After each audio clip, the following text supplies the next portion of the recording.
Well, hello again, everyone. This is Henri once again, and I'm on another trip. This time, a solo canoe trip, and there's the ideal route and aspect of the trip, and then there's a whole bunch of question marks. So we're gonna have to see how this goes. The ideal route for this trip, I'm going to the Chiniguchi Waterway Provincial Park area. And north of there, including some of the Sturgeon River. The second night has to be at least at the top of Stopher Lake, preferably on the Sturgeon, for me to make it around. If I'm short of that, for whatever reason, I will have to board and do some kind of travel on that Stopher, Frederick, and south of it on the Chiniguchi, and make a trip out of that, which is fine. The challenge, if you will, aside from just the paddling distance, is there's 28 portages, which amounts to something in the neighborhood of 10.5 kilometers of portaging over the 5 days. I thought of maybe trying to do some single carries on some of these portages where there's bush roads, but the weight's getting up to 135, 140 pounds, and I think that's probably ill-advised. I would say if today was ideal, I would be able to get up and go almost to McConnell Bay. Every kilometer you steal on a day ahead of time allows you to be, again, that much closer and hedge your bets for paddle out. So on my original stock version of this, I had a 31 kilometer paddle out, which is a lot. And although you're smelling the stable when you do that, and that does motivate you, that's still a long way, especially with, 3 or 4 portages. So by stealing a little bit each day, if it's possible, then I'm going to hopefully be at a better place where the last day is maybe 20K. And if I'm fit, that's reasonable. That's a comparatively leisurely paddle out.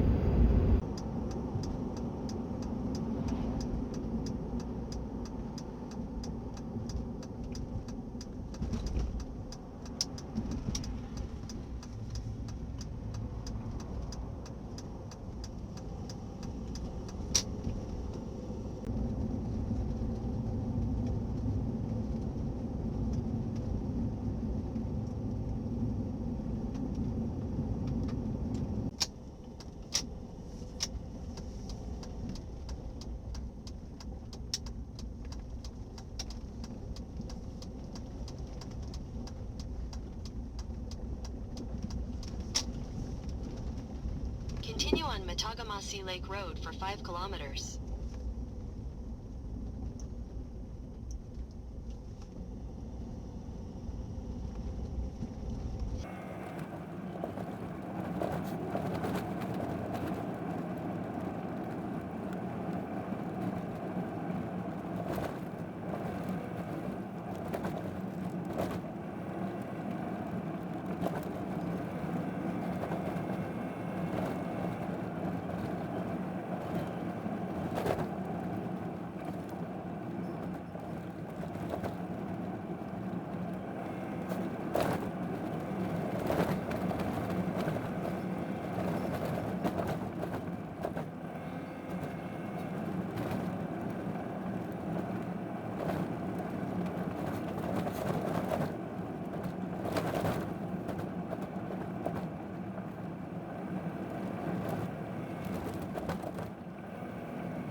Everybody's brothers here, eh?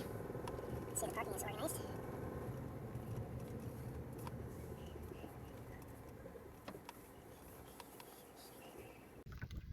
Well, I'm underway now. It's 10:25, August 20th, 2025.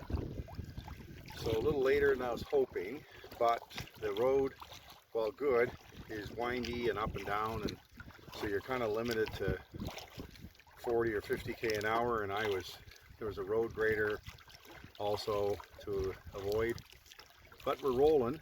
There's a bit of a headwind from the northeast, but it's not very strong, so I think that's going to be okay.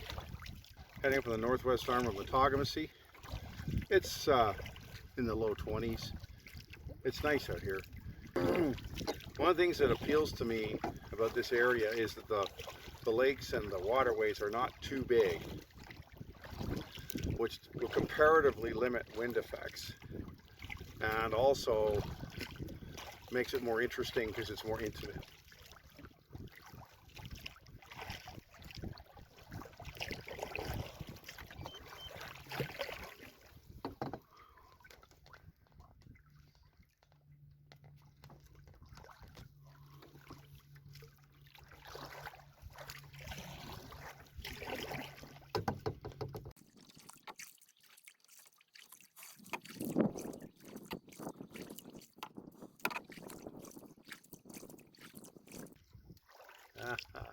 There's a bicycle-powered water pump, I think it is.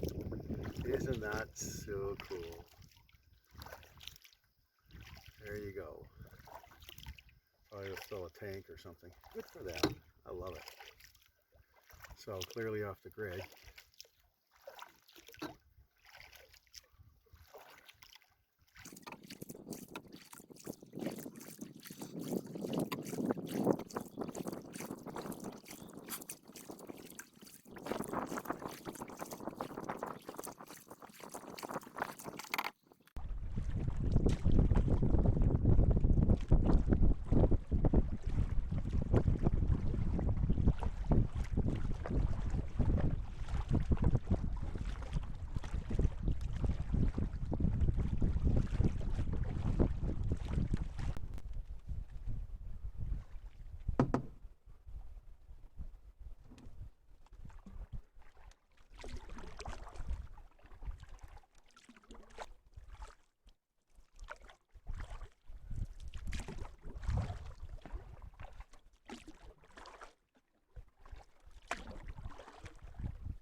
Hello, and thank you for watching this video. It is a pleasure to share my adventures with all of you. To help achieve my goal of at least 1,000 subscribers, I would appreciate it if you would subscribe to Hiking with Henri and click on the like button for this video. It is completely free and would be of great help to me. Thank you very much.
So I'm an hour and a half into my Chiniguchi trip and getting along pretty nice. Had a 10 to 15 kilometer wind in my pretty much headwind for about half of it. I've been able to hide a bit, which helps. And we are 6 kilometers and 43 into this, and we have 3.76 to go to the portage to get into Sylvester Lake, passing by Paradise Lagoon. So we'll see how this goes. I had said I wanted to be through all that in 3 hours. I think that's maybe going to be a fantasy, but that's the whole challenge of this trip, is whether or not you can stay on the timeline without being silly.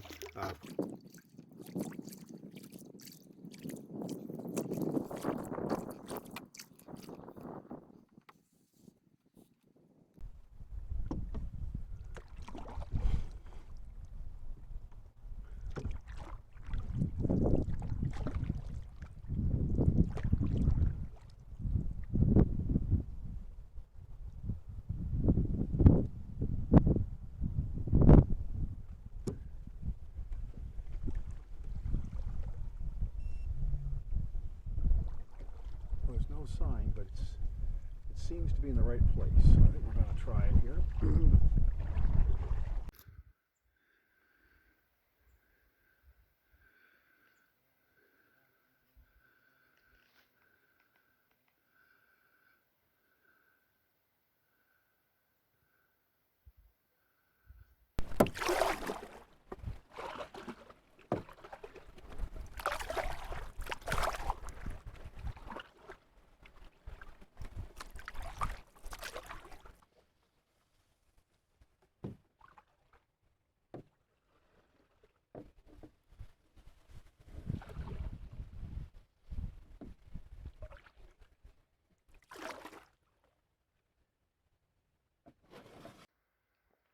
So this is the north end of the bay between the two portages, heading towards Sylvester Lake.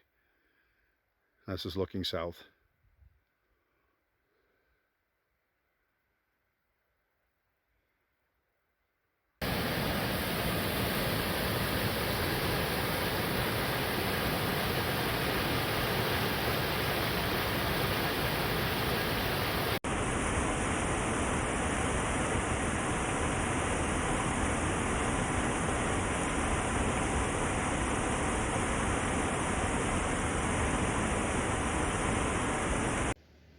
So I'm having lunch here on day one at the north end of the second portage. So there's Sylvester Lake, which is what I'm doing next. I did this in an hour and 15 minutes total, both of them, and the water in between, so pretty pleased with that. The second one, the 240, is pretty uphill, but given the weights and stuff, I feel like I'm managing pretty well. So still don't know how far I'm going to get. I've got a 180 at the end of this, which shouldn't be too bad, and then the 530 going into Chiniguchi. So we'll just have to keep going here and see. It's 2 o'clock and need to, at the utmost, 5 more hours. So we'll have to see just how this rolls out. But the weather's perfect. It's a beautiful place, and so far everything's going really well. We're into Sylvester, and now I have based on the math I did at the lunch, I would expect to be in the bottom end of Chiniguchi Lake by 5:30. It's an outside chance, but to get to McConnell tonight would be super duper. Saves me 5 or 6 for tomorrow's original plan. And if I can keep this up, then I should be able to get onto the Sturgeon sometime tomorrow afternoon, but we'll see. That was a pretty good uphill, that second portage, and I did okay on that, to be honest with you. So that bodes well maybe for that one into Chiniguchi, which is also supposed to be pretty steep. Anyhow, let's see what happens.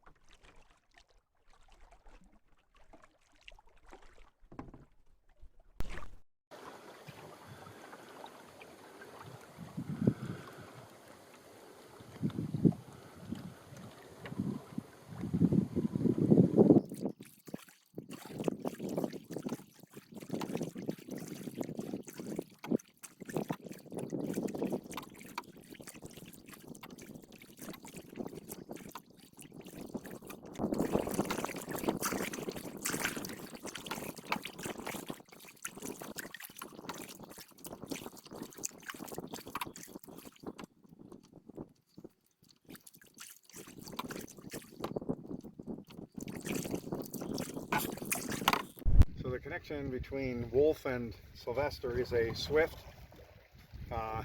almost a small rapid. I'm going to try and climb it with the big stick here. So I'm going to show one view being a fool and one of the view of the front of the canoe. See if we have enough horsepower to do this. I don't know.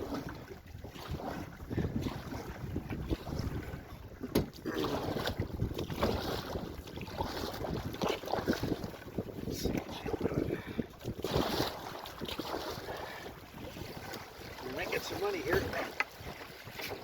Come on, let's go. Up we go. To quote Buck Martinez, get up, get up. 11-inch canoe paddle has a purpose. There it is. That's what it's for. Ahead is Wolf Lake, and we've got a couple of K around to the left to the portage into Dudney, and then finally into Chiniguchi Lake.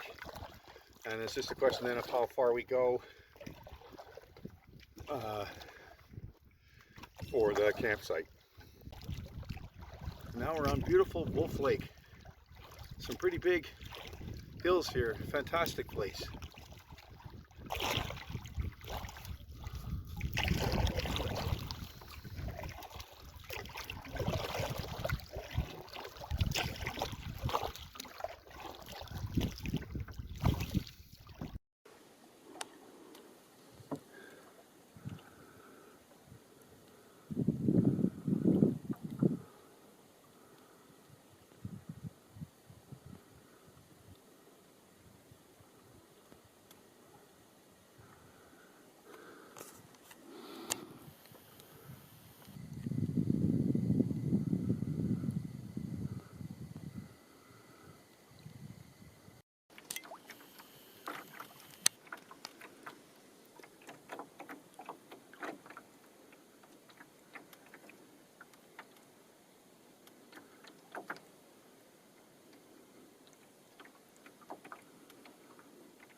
So we're on Dudney Lake, and one more portage for today. Today was the easiest of that, I think, with 4 portages and about 1.2 kilometers of net portage distance. Obviously I'm doing doubles, so my actual walking distance will be 3 times that. But that's no problem. It's expected. So the other end of Dudney, and then we got a 5:30, and then we're on Chiniguchi, and then it's just a question of how far we can go.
So one thing that's probably not going to show up very well I guess, with the videos and the type of lenses they use. But the closeness of the feel here, these hills are higher than what were typical in, say, Marjorie Lake, except where the mountains are, but certainly it just feels closer. There's just an interesting feel to this place, and it makes it more intimate. When I get to the end of Dudney here, then it's a 500 meter portage into Chiniguchi, the southeast bay. And from there, it's just a matter of how long I choose to paddle to get to whatever campsite it's going to be.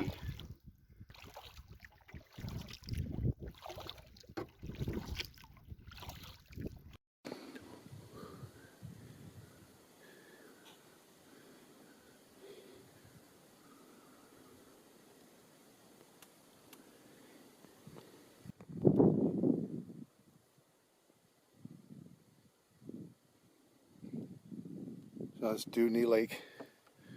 It is beautiful.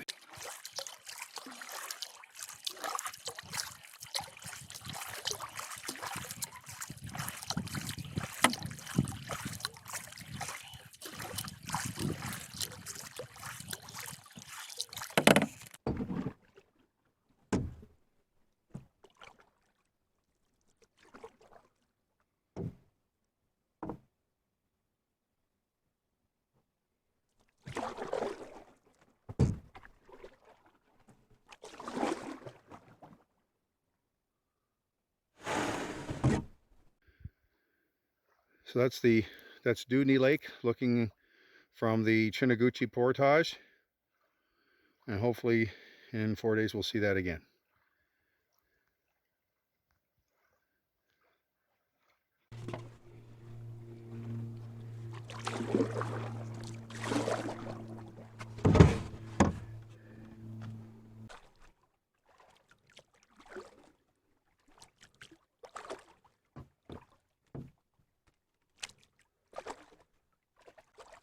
But you can't beat the weather today. Just beautiful. 10 out of 10. What a beautiful place this is.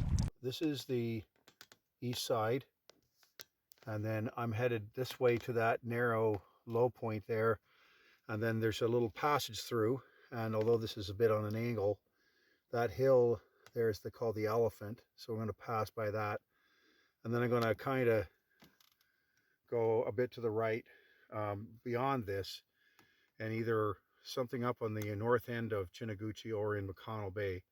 So the sites that I originally planned are near the Elephant at the passage there, and they're fine, I guess. I haven't got quite there yet, but it's another couple of K.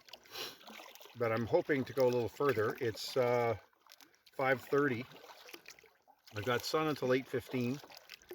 So probably want to be on my site by 7 or a little bit after that, which means I've got an hour and a half, plus or minus, and at 5.5 or 6, that gives me 7 to 8 kilometers of range left, which gets me also into the 30s, which is something that seems reasonable. But you can't beat the weather today. Just beautiful. 10 out of 10. What a beautiful place this is. A nice closed shorelines, nothing too far. You're not feeling like you're paddling across an ocean, and that's makes it interesting, and also maybe a little safer too with respect to the winds and so on. So we'll see. But so far today's been a great day. I'm very pleased with being able to carry the pack and the canoe on the trails. Had no pain or difficulty doing it, and I only did the longest portage was 5:30, and it wasn't very difficult terrain, but I was able to carry both the pack and the canoe the whole distance without stopping. So the land in front of me here is a long narrow strip gravel bar, which is what we call an esker, and it runs through this lake. There's some gaps, I guess, where it's been eroded, and this of course is a glacial riverbed. So when the glaciers melted, there were rivers on them and in them, and as the river became flatter in places and slowed down a bit, it would drop the gravels, the boulders, the whatever, depending on the speed of the water. And when the entire glacier finally melted, the only thing left was the gravel. So even though it was a riverbed, it's now a ridge, because they had built up over 1,000 odd years as the glaciers melted. So this is what this feature is there, sunlit on the right side of this video. So it's kind of neat. This is the passage in the middle of Chiniguchi Lake near campsite 1B. So we'll see what we can find. I don't intend to stop here, but just wanted to explore it. Then we'll go north on Chiniguchi past the elephant. That's down towards the sun here, so be too bright probably.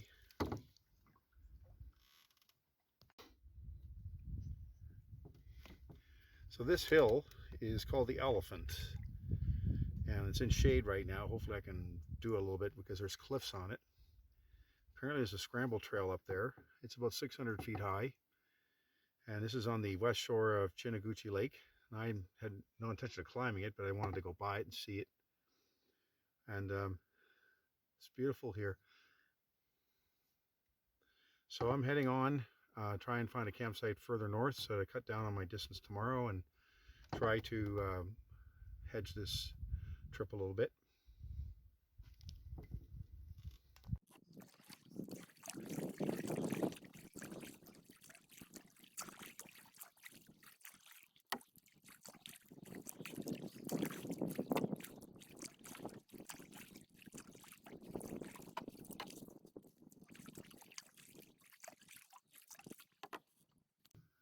So this is campsite on the northern Chiniguchi Lake on the east side, and I'm hoping it'll be a nice one because I'm kind of getting tired. It's 7 o'clock. I've been at it for 8.5 hours, so let's see what we got.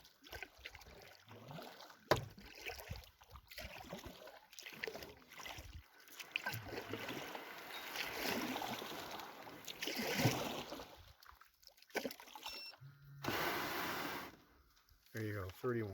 Okay. Oops. So this campsite should be okay.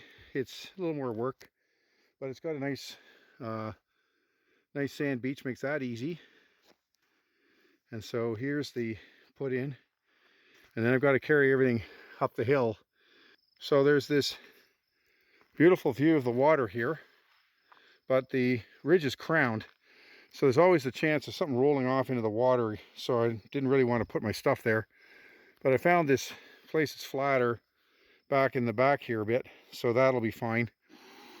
And I'll also want to put the food barrels somewhere so they're not going to get rolled into the water if something is around. And then in back here I've got a tree with my water bag on it, and then further back I got my tent. Now there isn't anything level here, which is kind of tough, but got my head high here, and hopefully it'll be okay with the air mattress. That tends to bounce a bit sometimes, but hopefully side to side isn't too bad. Doesn't seem to be a kaibo here, so I found my favorite tree and we'll go from there. One of the coolest things about these bear vaults, I've got two BV500s, is as you can see the stuff through the side. So you can think, okay, I need whatever, and then you can make a strategic way to get it out without dumping the whole thing on the ground. They're the best. Now, I'm not saying there are other ones that aren't openable. I have no idea, but I love these things. So after all that, today, my dinner is not very huge. I had a lot to eat during the day. I've got 3 muffins, got some Gatorade, a pudding, some cookies, and 2 protein drinks. And that's pretty much it for me tonight, and I think I'll be fine. And tomorrow we start again.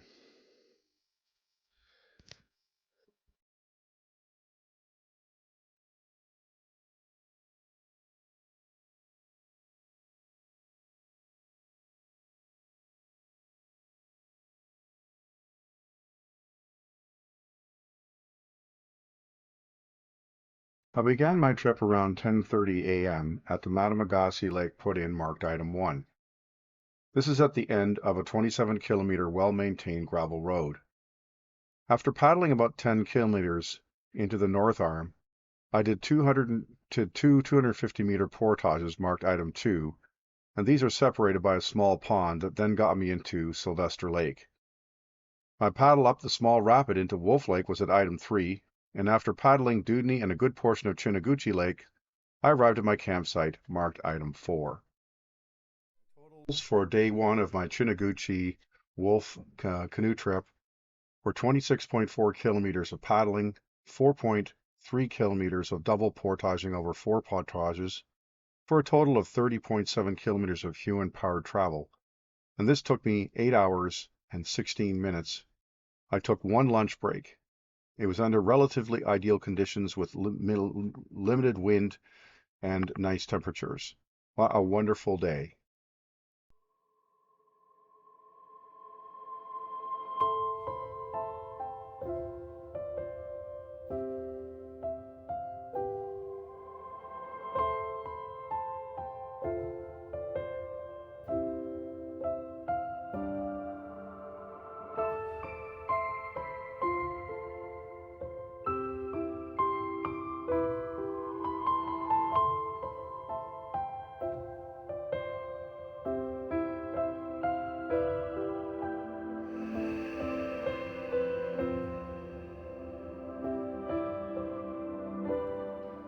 So my typical approach in the morning is to bring everything out of the tent to a staging position, hopefully on rock so it stays free of dirt and whatever. I do that before I eat my breakfast. I'm thinking that that way I don't get hungry early and end up with trying to figure out how to do 2 lunches. So this is the pile. I have to roll up my air mattress still, but other than that, we're pretty well done. The green thing is my tent. Other bits and pieces. And then over here, this quasi-level area, there's my 2 air vaults and my chair and so forth. So this is where I'm going to put together my food. So that blue tub there, that's my lunch tub. So I make my lunch now, sandwiches and whatever goes with it. I put that in and put it on the top of my pack along with a full water bottle of Gatorade. That way, in the middle of the day, all I have to do is just open the top of the pack, take what I want, and I don't have to make a mess. And it works great. So it's about 5 to 8 this morning, 21st of August, 2025. I'm feeling pretty good. I was very comfortable in the tent last night, but I had trouble getting to sleep, and I don't know why. There was no good reason for it, but that happens sometimes. But sometimes when you're doing physical stuff, the amount of sleep you use isn't as big a deal. And whatever, I'm feeling like I'm ready for another day. On a different tack, I took my weather forecast last night, as I always do, and the 20% chance of rain for Saturday has now gone to 90 with thunderstorms, and a 70 to 80% chance of rain on Sunday. So that was going to be the day where I was coming out of the Sturgeon River and camping somewhere here on Chiniguchi, and then the other day would be the one where I'm going to paddle back out. Now, I'm 64 and I have had my share of planned trips where I had to do it in bad weather, and I just didn't really want to do that, so I'm going to abort my trip. So instead today, so this is going to be now a 3-day trip. I'm going to go north of here into McConnell Bay and go down through Marjorie Lake and end up in Wolf Lake this afternoon sometime, and stay over on Wolf Lake tonight, and then on Friday I'm going to paddle back out again. And that should be a nice little trip as well. And Wolf Lake is just beautiful, and I was in there yesterday, and it's nice to be able to stay there and have a bit more time there, so I'm looking forward to that.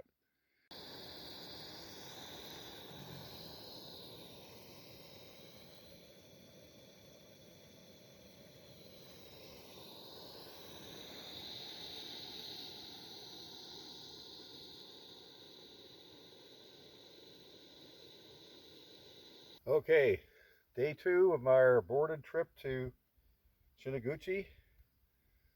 Water's like glass. Let's go see what we can find.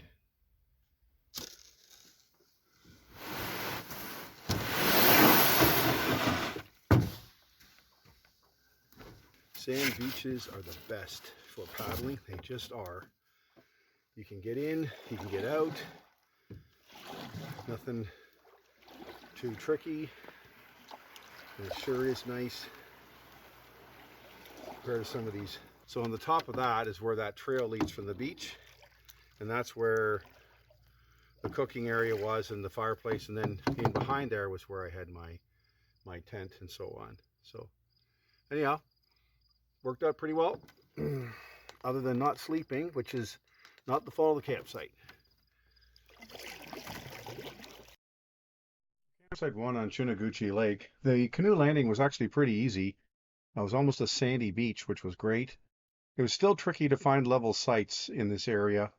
Water access, you had to come down to it, but it wasn't too bad. Cooking area in the back there worked out pretty well for me, but there is a crown there. Probably being a little generous on that rating there. Couldn't find the toilet box. The view from the site with the elephant in the background is pretty nice, and you can't beat the price. There you are, 75%.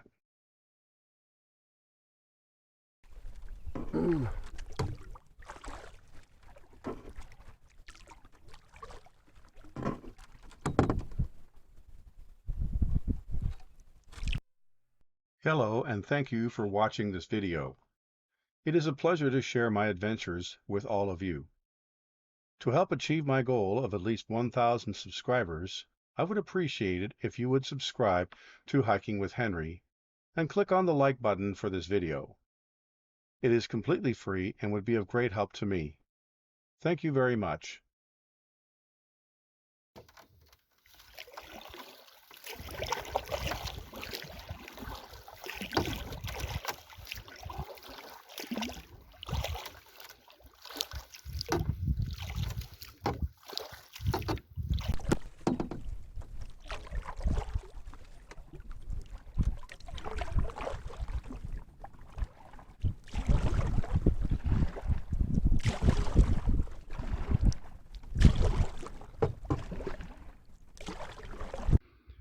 So I'm here at the Ranger Island campsite.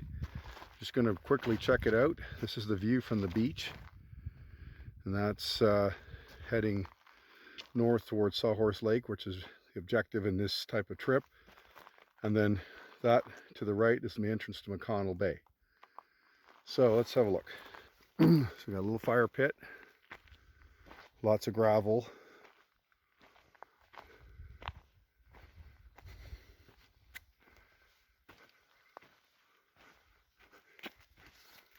Maybe a tent site there. And we got lots of nice soft stuff here, but it's undulating. Thankfully my tent's small, but boy, it's still tough to find flat spot even here. Look at this, but I think you could probably figure it out here. So I'm just going to go see if there's a thunderbox. This is certainly viable, and there's a beautiful 2-foot diameter red pine tree, old growth, right in the middle. This is really nice.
Canoe Bay. Almost completely calm. It's getting warm here, but it's pretty nice. So I'm going around to the left here to check these campsites out that are advertised with the sand beach. Everybody seems to want to go there, so I'd like to see what they look like. And then we'll head across and begin our little voyage today through these smaller lakes and the portages.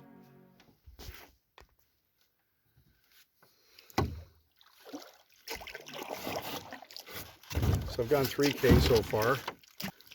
Nice and warm, and just beautiful.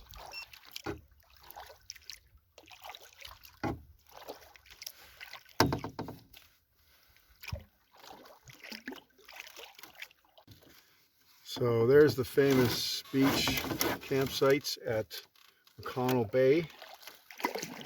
I'm going to go in and look at one of them. Seems to be no one here, which is surprising given the time of year and its popularity, but I don't see any canoes. So I'm going to try for the first fire pit. My understanding is the fire pits are on the beach for safety, and so we'll come ashore and have a look for a few minutes so we know what we got there too.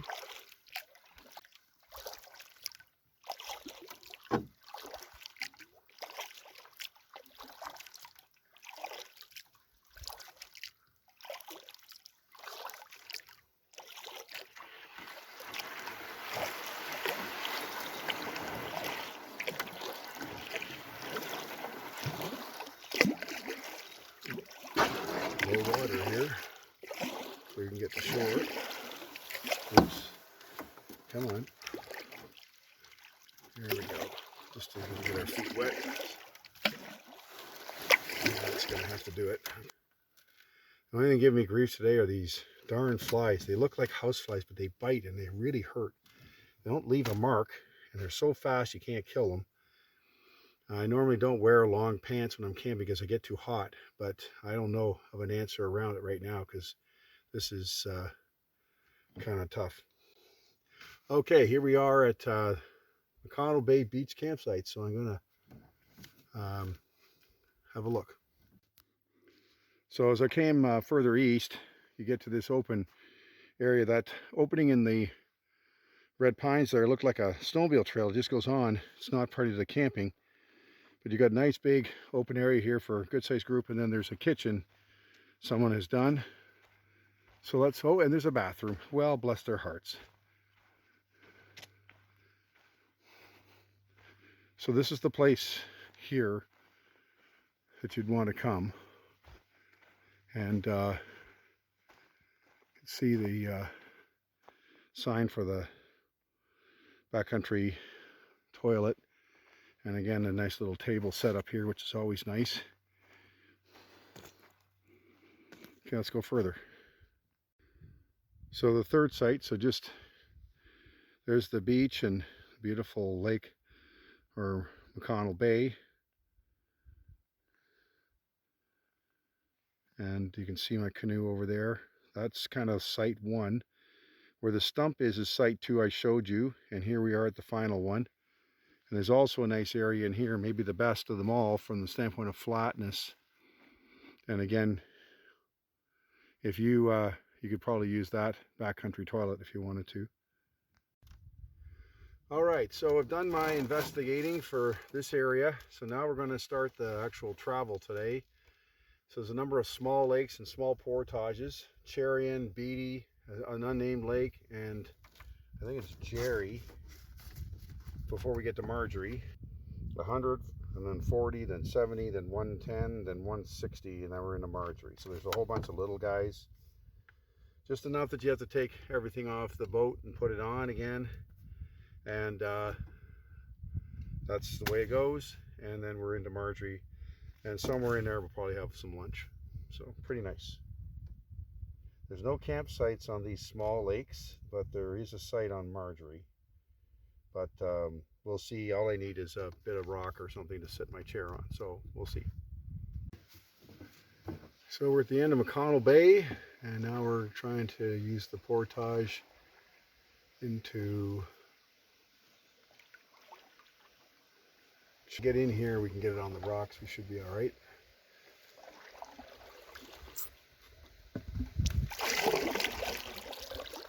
See what's possible.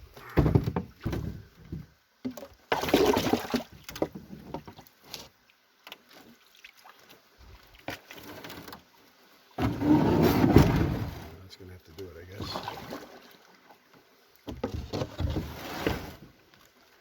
Okay, I'll have to get out and figure it out.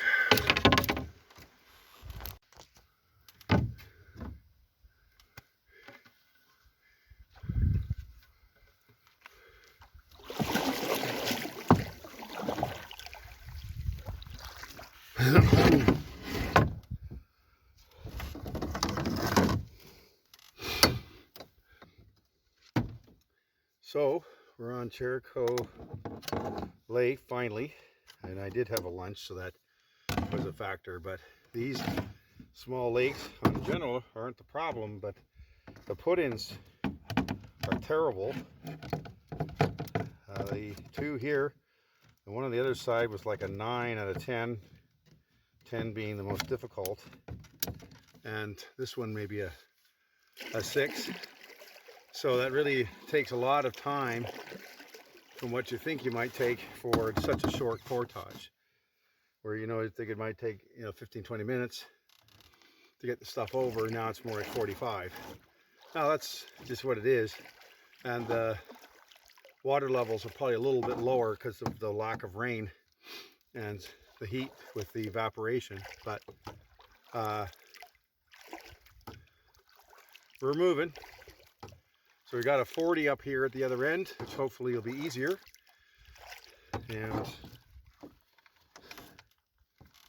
into Jerry Lake, and then there's it's a little longer than this one, and then there's a 70 to the right into an unnamed pond. And then I think we're in Marjorie after that. So that'll be a little nicer, because that's probably a 3 or 4 kilometer paddle down there. Make some distance. And then there's the Rathwell and Laundry, and then you've got the gorge to portage into Wolf Lake, and then that's it for today. So we'll see how it goes, and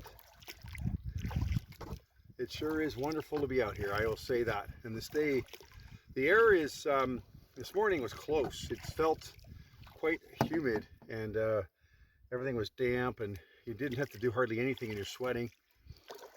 It's a little better now, and with the afternoon, when it's warm, often we get some breezes, and we certainly welcome today. So we'll see what happens, but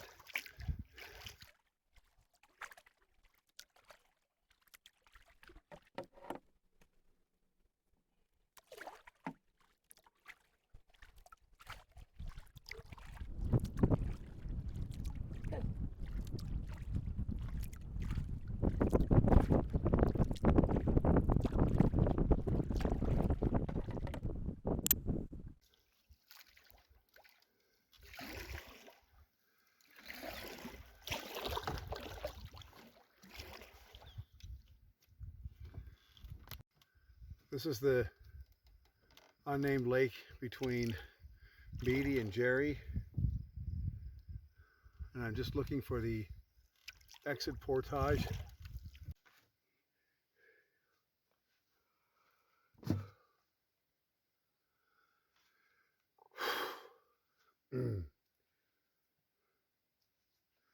So today is humid, pretty close, and so you don't have to do much to get all hot, which that happens.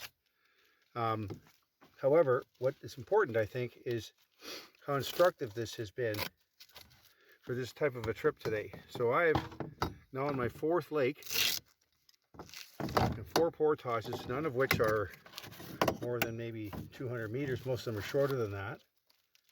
And the paddling, of course, is trivial. In many cases less than a kilometer. And I've gone the grand sum of probably 4.5K in 2 hours. And now it's a very unique experience out here, and the work is great, the training and all that good stuff. But if you're used to covering ground, this type of stuff is really can be demoralizing because you don't move very fast. I tell you, if a guy had a little convenience store here, I don't know how many people would come by, but in this particular spot, but if they did, I think he'd have no problem paying the mortgage, because he sure could use. That's the one thing I miss in the backcountry of everything at home, from the standpoint of conveniences, is I miss cold drinks. I like cold milk, cold pop here and there, cold water, and so far there are no backcountry refrigerators.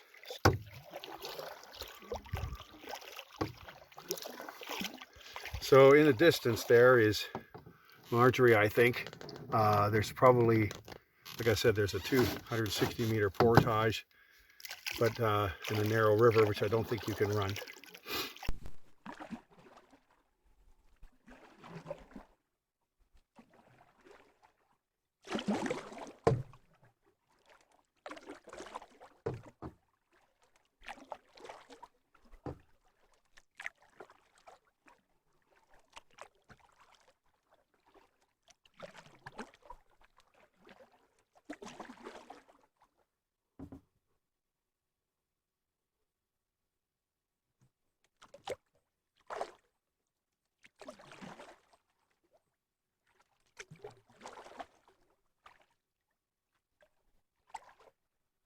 Well, there's Marjorie Lake, ladies and gentlemen. That last portage is not required. What a shame. So here we are.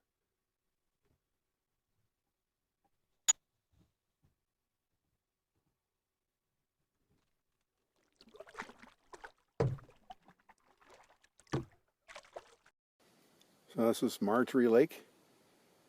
I'm about halfway across.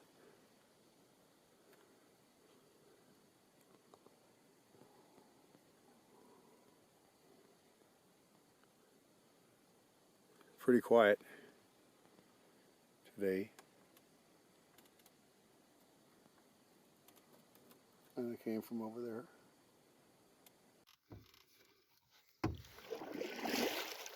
So I'm just leaving an unplanned second lunch, which was very nice and well needed, and I feel certainly refreshed from doing it. Pretty hot out here. However, just another instructive thing today. I thought coming down the side here going 15K was a song, and I could do it in 4 or 5 hours. So I took my time getting ready this morning. I took my time poking around at McConnell Bay, and here it is 3 o'clock, and I still have, if you use my formula, I have 5 hours to go still to get to Wolf. So my mistake was that I did not sit down before I started and just do my equation with what I had in mind, and then decide what to do and get going or not get going or whatever, cut it short or something like that. But I didn't do it, and it just shows you you can have all the experience you want. You have to have you can't get complacent.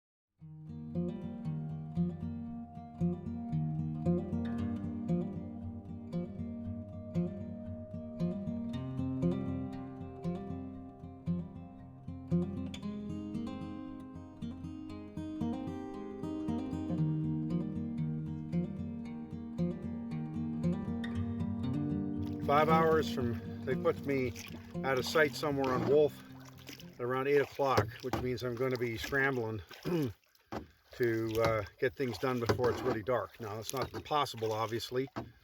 It's just not desirable. So we'll see how this goes. I have it at 20 minutes to finish Marjorie here, and then the portage into Rathwell should take me 45 minutes total time. Another 20 minutes, and then we have the 500, and there's a short little 20-meter thing in there which is going to slow me down, so I've budgeted for that. And then I think I'm going to take the 1,000 shot to Wolf. It saves me doing a second transfer. Route here is a much bigger proposition than I thought it was this morning, and I would have known if I had sat down and done the math, so that's my own fault.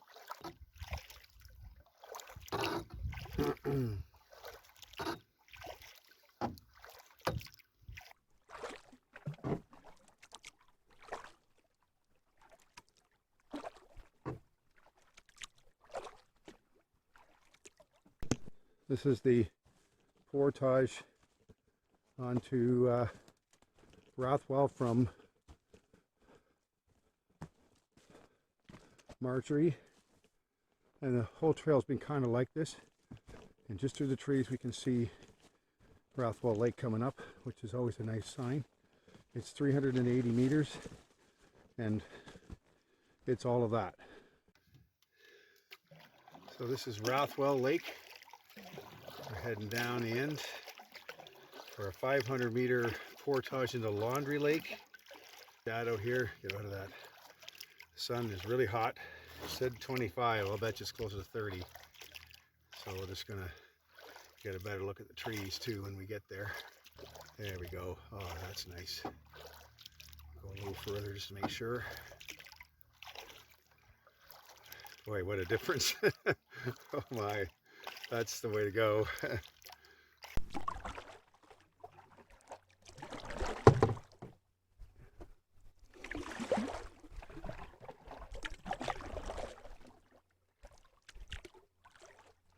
So this is this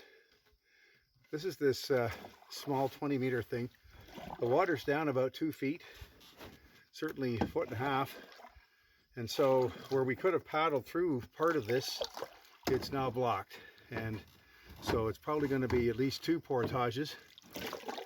And that whatever they are probably going to be longer than they're supposed to be. Coming up to a blockage here. But water is obviously really low here. I've seen it lower in other lakes, but not this dramatic.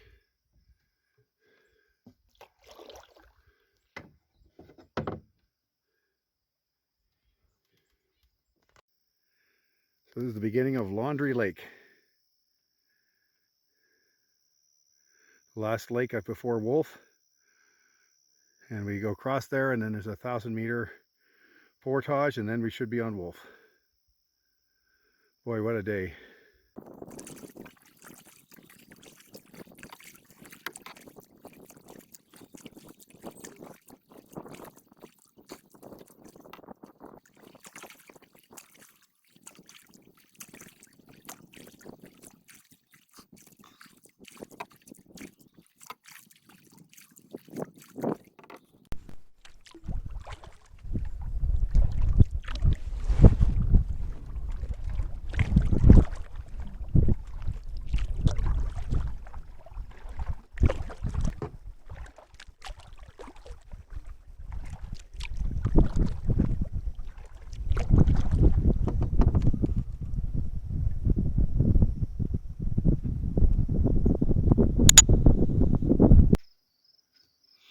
So this is the entrance to the gorge leading to Wolf Lake.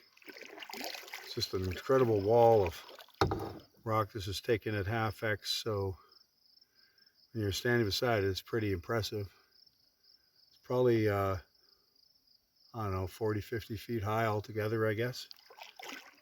Pretty amazing how these things get formed.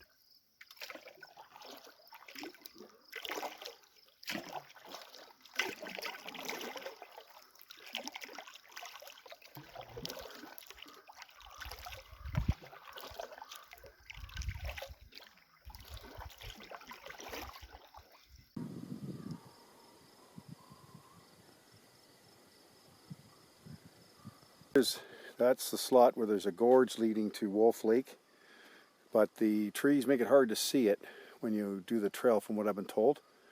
So we're going over there to try and figure out which portage to take. So this portage here, so there's a nice look at Marjorie Lake with this magnificent rock face. But boy, the takeout here is crazy. So I'm standing at the water level. This is what you have to do. There you take out, there's a little bit of loose shale here which helps. And then you've got to take everything up this hill to there before you can start doing anything. That's 30 to 40 degrees. And holy smoke, I really underestimated this route today. I am toast. So got these 2 portages left and hopefully I can find a campsite. So just a little end to day 2 of this trip. I was originally going to do the Sturgeon River thing, and I was all stoked to do that. And when the weather went in the toilet for the weekend, I decided to switch it over and go from Chiniguchi down the Marjorie trail back to Wolf and stay in Wolf and then go home on Friday from Wolf. Now, there's nothing wrong with that in particular. However, I never sat down and really analyzed it, and so it was quite a day. I got done in McConnell Bay, looking around at the campsites and all that kind of stuff around noon, and then I had lunch. So I started around 12:30. I didn't get done till 8 o'clock, and I had to push. And by the last portage, like I was out of water, and that was all I could do. And so that's a lesson to all of us. You got to have your rules, whatever they are, to limit what's going to happen.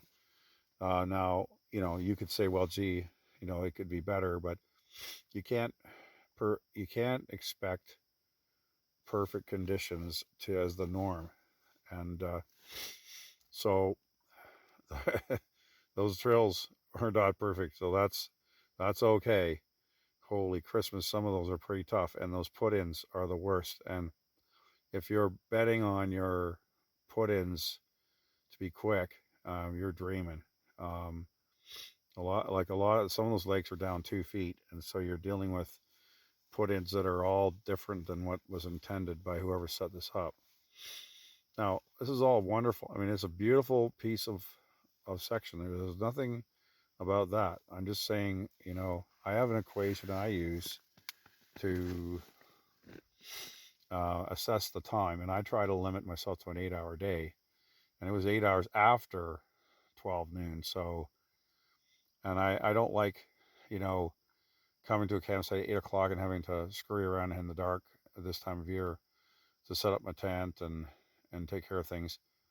So it's a good lesson for me, again, to make sure that whatever's being planned fits into that 7 to 8 hour window. And if it doesn't, then we don't do it. It's supposed to be fun. And I'm very proud of what I did today, but I wouldn't do it again. I'm not saying I wouldn't go to the Marjorie Loop, but I would do it differently because that's a lot. So anyhow, I really appreciate you watching my videos. I'm sorry that there's a ton of stuff I could have videoed today. Me hauling my pack up and down these 40-degree inclines, and frankly, with the timelines I had no time to set it up. I took video in the lakes because the cameras are on the Canoe and it's easy enough to do, but to set up a tripod and everything else, as much as I'd like to do it, that wasn't going to happen today. And so just have to trust me. But anyhow, thanks again for watching, folks, and stay safe out there.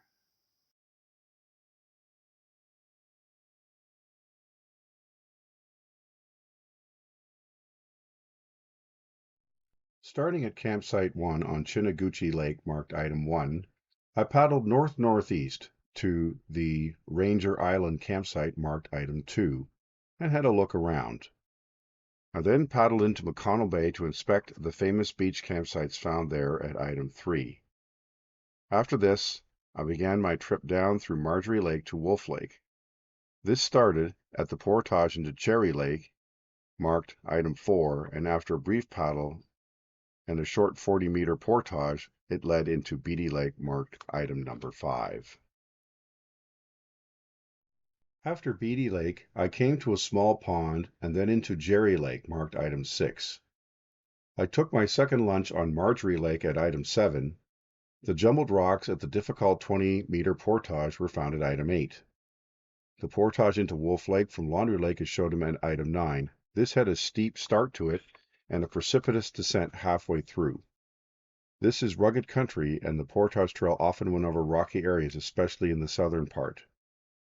I was then fortunate in the twilight gloom to find a very nice campsite on Wolf Lake, marked at Item A. This ended a wonderful but challenging day. The total travel numbers for this day were paddling 14.9 kilometers. I had 8 double portages for a total of 66.4 kilometers of walking, or 2.1 kilometers of legitimate portage distance. A total of 21.3 kilometers of human-powered travel for this day, and making then a total of 52.0 kilometers for my trip so far. Today I spent 10 hours and 12 minutes on my travel time, then making a total travel time for this trip up to date of 18 hours and 20.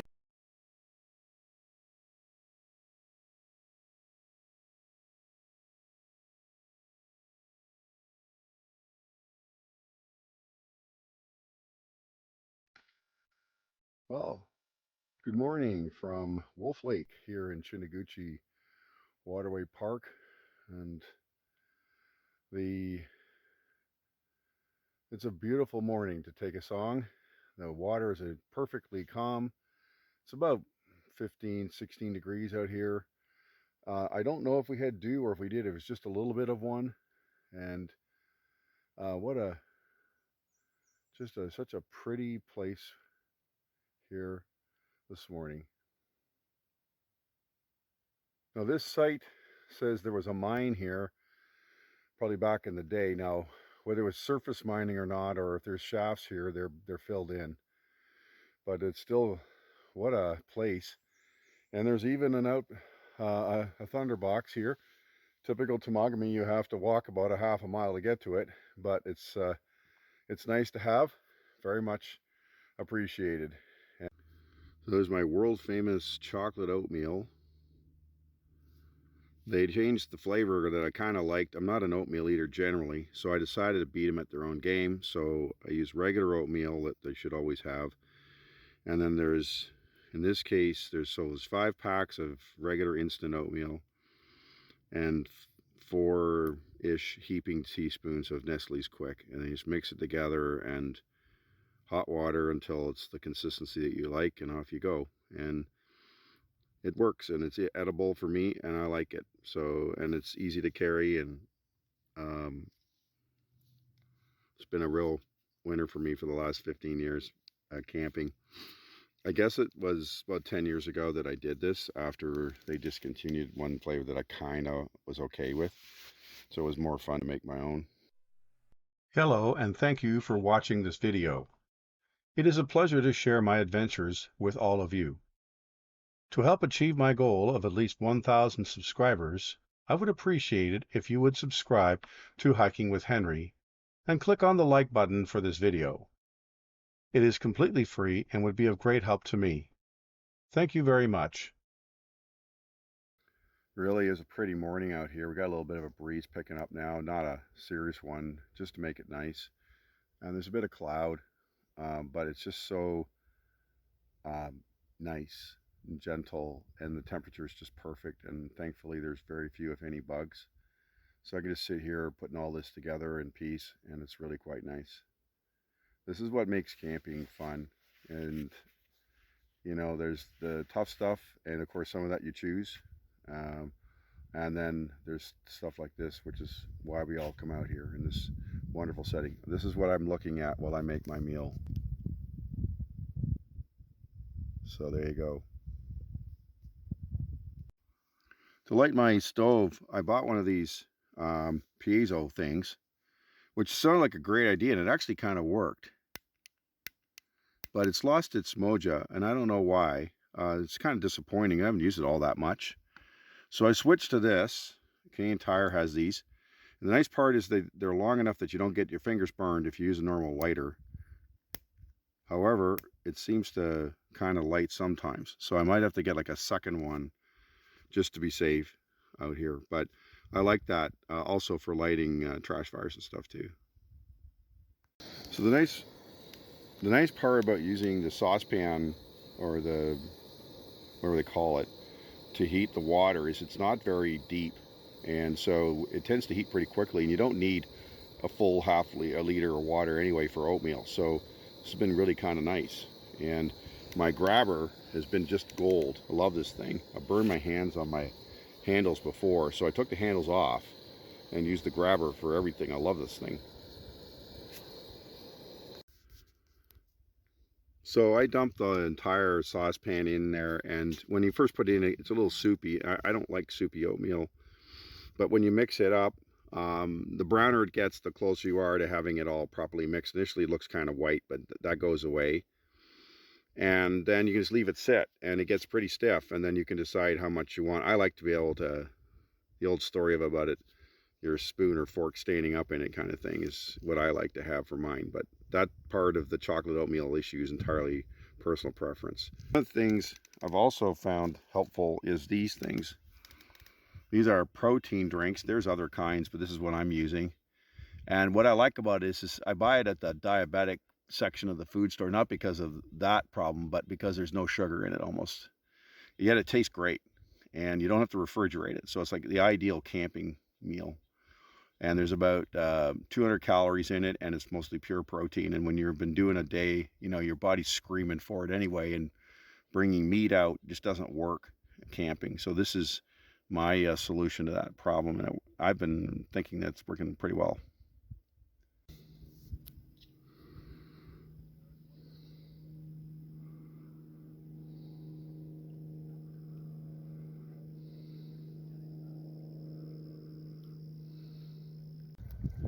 So when I look at a campsite, kind of break it up into 5 factors. One is how easy it is to put your canoe ashore, how close the water is to where you're going to be cooking and camping and so forth, water access. Is there a decent view? How flat are the campsites? And is there a thunderbox? This campsite is a 5 out of 5. It has everything. It's wonderful. In comparison, the site I had on Chiniguchi, the water access, okay. Water access was, I'm not going to give it a point, it was a long way down. The view was okay. Tent site was, it was very hard to find flat sites.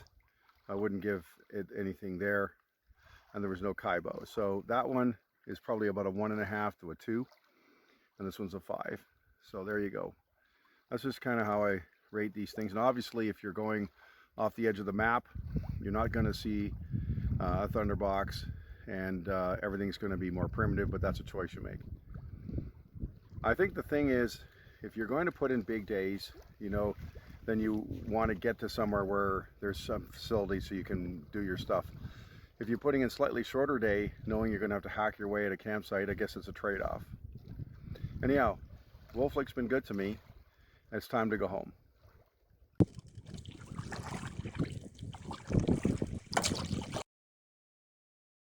This site had everything. The canoe landing was gravel or sand. There were 2 of them. It was such a large site, you could probably find 10 or 15 level sites there for a tent. And the water access to come down for the water, again, you weren't coming down very far unless you were in some of the more remoter parts of the site. Cooking area was all very nice, and a big nice firebox further up. The toilet box I'm taking off a half a mark because it's just so far away from the water access. It's a long walk, but other than that, it was great. The view and the setting on Wolf Lake, you can't go wrong there. And of course, the price at $0 is wonderful. So there's 96% rating on that site, the highest I've given so far this year.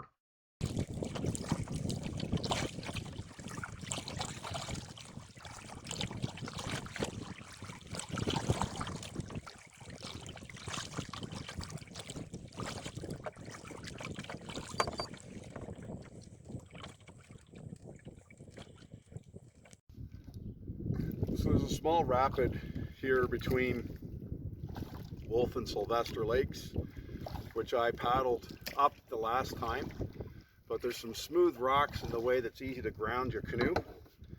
I have no idea if I can remember where they were. Anyhow, we're gonna switch over to the big stick and see what we can get through here.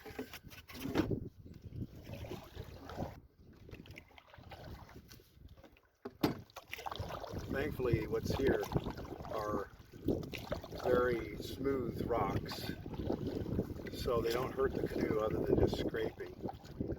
But you have to, you can't see them with the reflections. Let's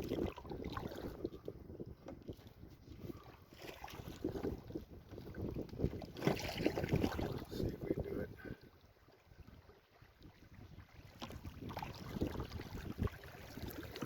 Oh, that was uneventful. Thought it'd be harder than that. I realize there's going to be wind noise on this one, and I've been at deliberately. Lakes like this aren't big enough to get high surf in them, but you can have, right now I'm dealing with at least 20 to 25 kilometer surface wind in the gusts, and maybe 15 to 20 steady blowing. And it's knocked my speed down to 3.5 to 4. And that's the challenge. So thankfully, you don't have to deal with 50 centimeter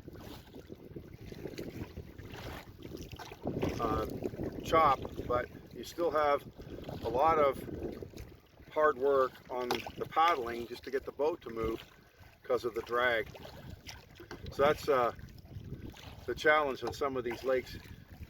I don't think this is heat induced. I think this is a system coming in for all the rain that's supposed to happen tomorrow.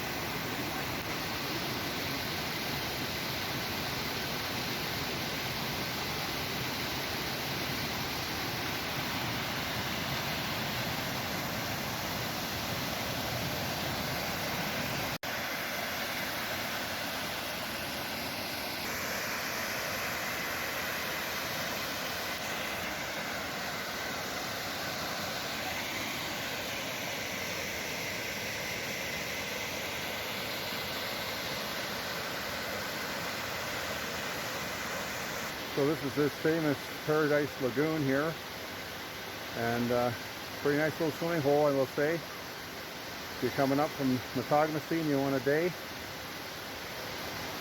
pretty nice way to spend a bit of time.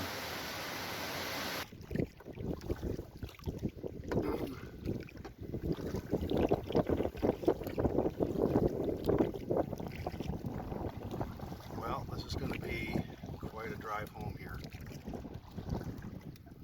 So I don't know what I can hide behind, which way, but it's coming pretty good here. Thankfully the water is not rough. Be an additional problem, but it's not.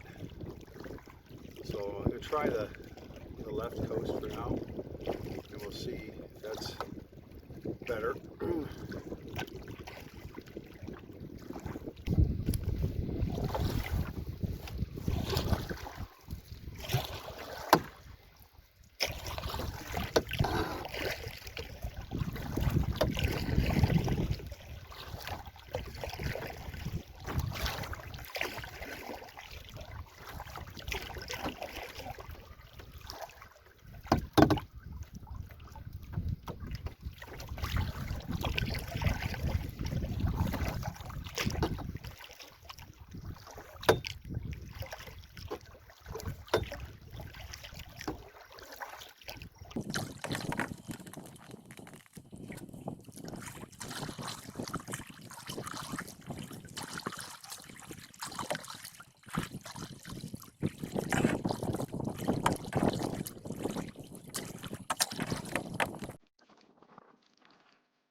I began my day at my Wolf Lake campsite, item 1.